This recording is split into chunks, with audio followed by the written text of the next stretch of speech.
7 September tahun 2004. Subuh di pagi hari, pesawat Garuda dari Jakarta jurusan Amsterdam bernomor penerbangan GA974 segera mendarat.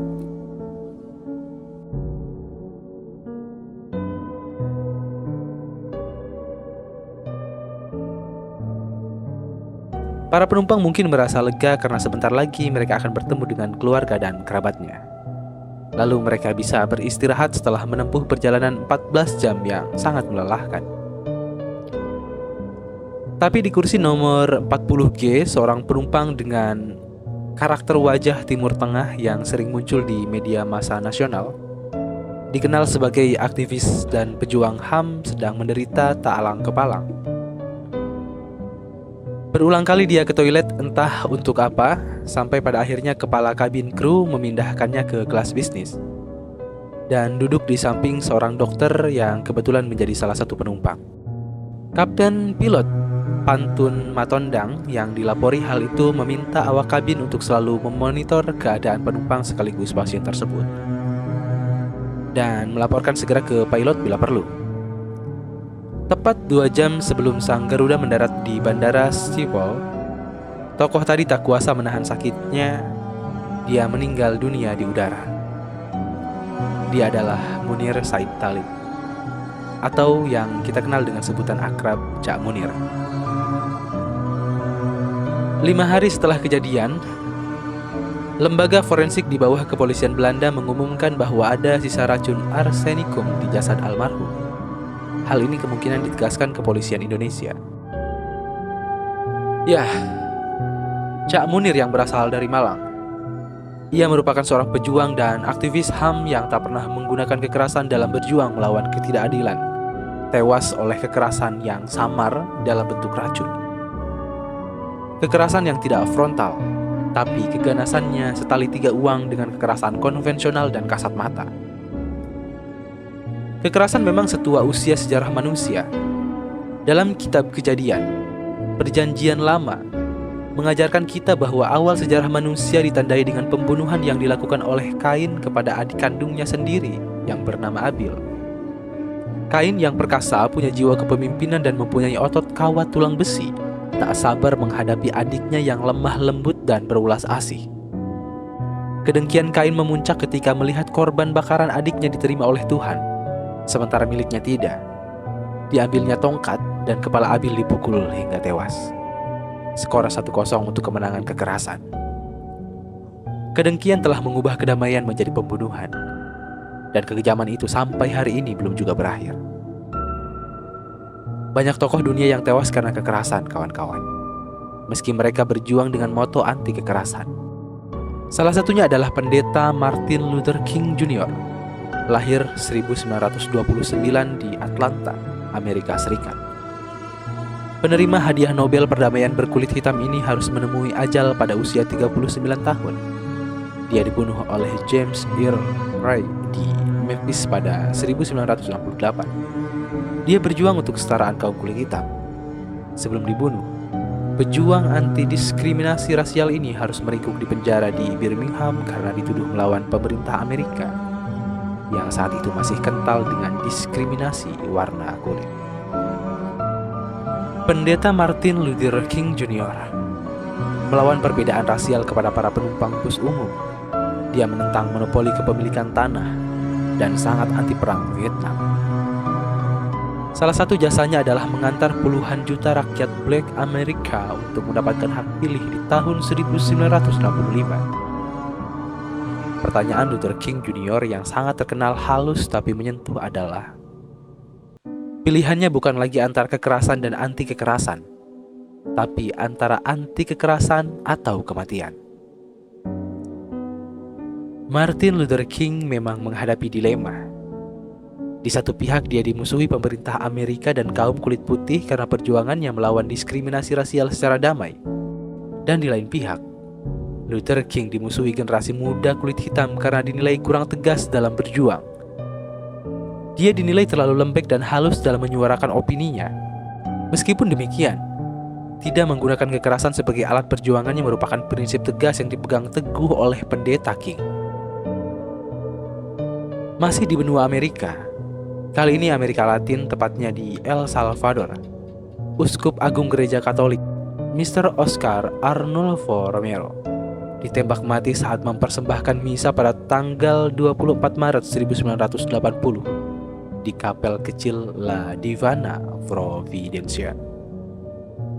Arnulfo yang oleh bapaknya disiapkan untuk menjadi tukang kayu akhirnya memilih jalan hidup pengabdian kepada Tuhan dengan sesama dengan menjadi seorang pastor.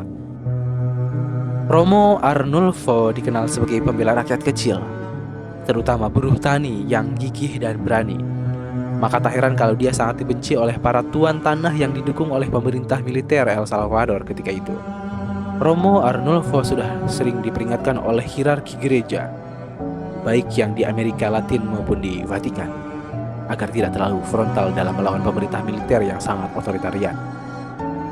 Tapi Arnulfo mengacuhkan itu dengan semboyan yang dia petik dari imannya, Option for the Poor. Dia terus menerjang kaum kaya yang menindas para miskin, sampai dia sendiri akhirnya diterjang peluru yang mematikannya. Hingga detik-detik menjelang ajalnya, Romo Arnulfo masih sempat berdoa untuk para pembunuhnya agar Tuhan Sang Punya Hidup mengasihani dan mengampuni mereka. Tidak hanya sampai di situ. Ketika upacara pemakaman Sang Santo yang dihadiri lebih dari 250.000 massa yang berduka di seluruh penjuru dunia, terjadi ledakan hebat di tempat lain, The Cathedral Square, yang menewaskan puluhan orang tak berdosa. Memang perjuangan non-violence dijawab dengan kemusnahan non-existence. Cerita tentang martir yang dibunuh karena berjuang tanpa kekerasan akan saya lengkapi dengan kisah seorang tokoh dunia yang menjadi ikon perjuangan non-violence yang harus terbunuh karena prinsipnya.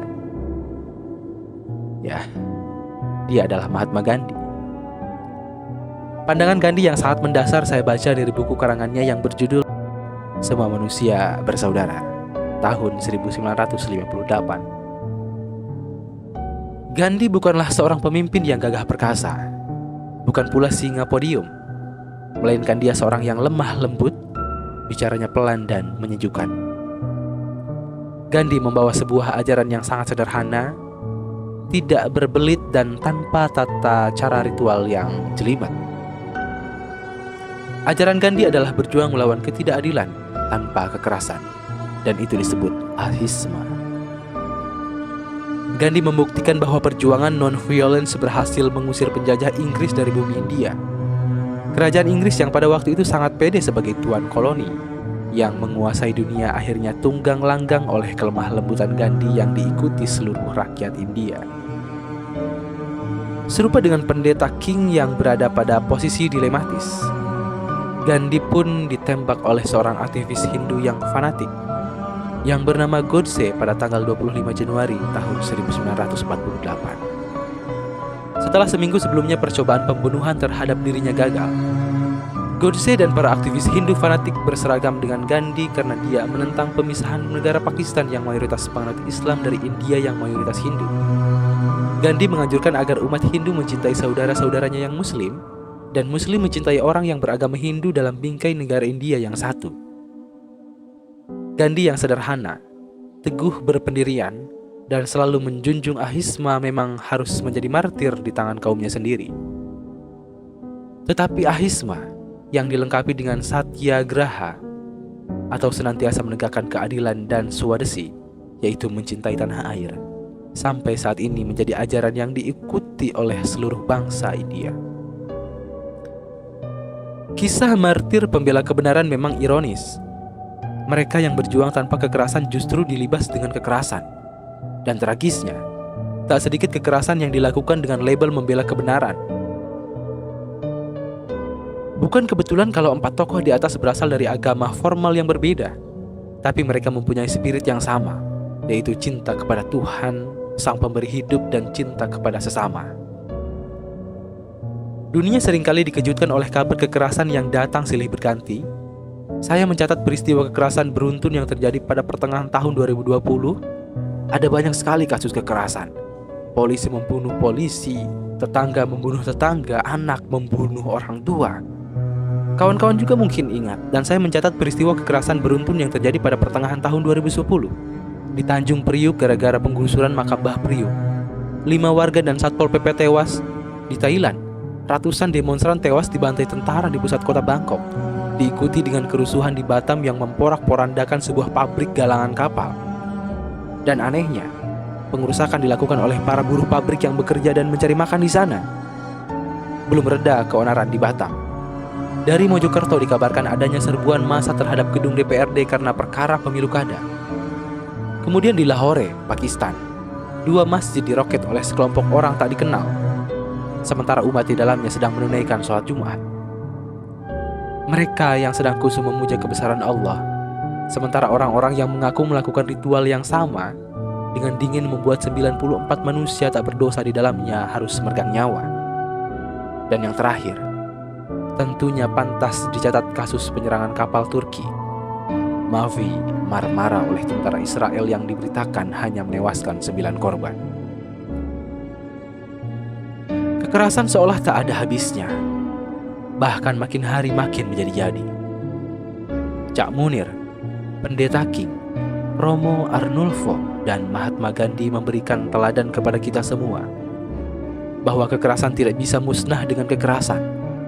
Ia hanya bisa luluh dengan kelemah lembutan dan kasih sayang. Slogan yang mudah ditulis dan diucapkan tapi sangat sulit untuk dilakukan. Itulah mengapa kita masih memerlukan banyak pahlawan anti kekerasan yang bersedia untuk terus berjuang, memperjuangkan keadilan dengan kelemah lembutan, bahkan dengan mengorbankan nyawanya. Bumi hanya satu, kawan-kawan, dan kita semua wajib memeliharanya dengan ajaran yang satu, yaitu keadilan bagi seluruh umat manusia yang ditegakkan tanpa kekerasan.